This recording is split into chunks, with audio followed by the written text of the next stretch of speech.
The miracle of Taiwan is one of the greatest. Hong Kong got a lot of the publicity. It was one of the greatest miracles in modern capitalism, and that's what they hate.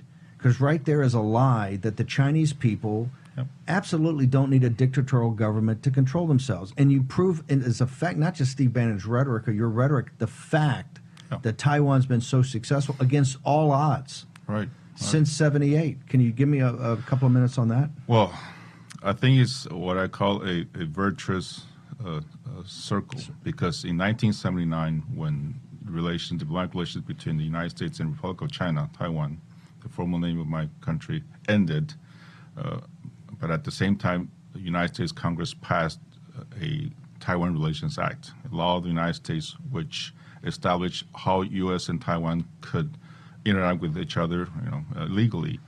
And that brought some peace and stability to Taiwan, which allowed us to develop economically, but also evolve politically. So Taiwan is a product of this stability and peace for the past 46 years.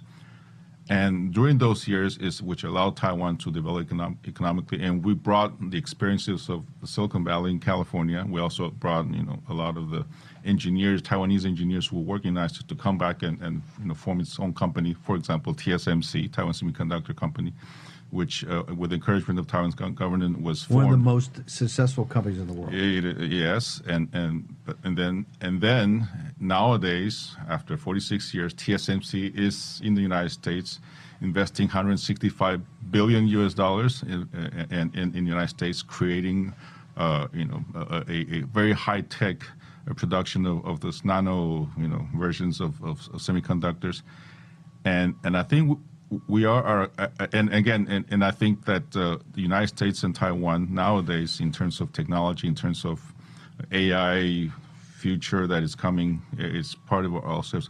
We are the perfect partners.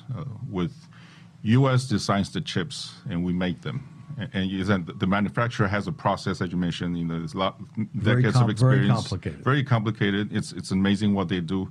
They're basically compressing what would take probably the height of the Washington Monument into a little tiny thing you can't see, and there's just millions of wires and things that goes around. But it's designed by the United States, manufactured by Taiwan, and applied to all the most sophisticated machines in the world. But it's important for us to, again, we are at a crossroads in humanity, where making sure that AI technology is used for good, for the benefit of humans, and not for otherwise. So for the U.S., Taiwan, and other countries who are democratically has democratic affinity, it's important for us to get hold the superiority of the AI technology away from the others.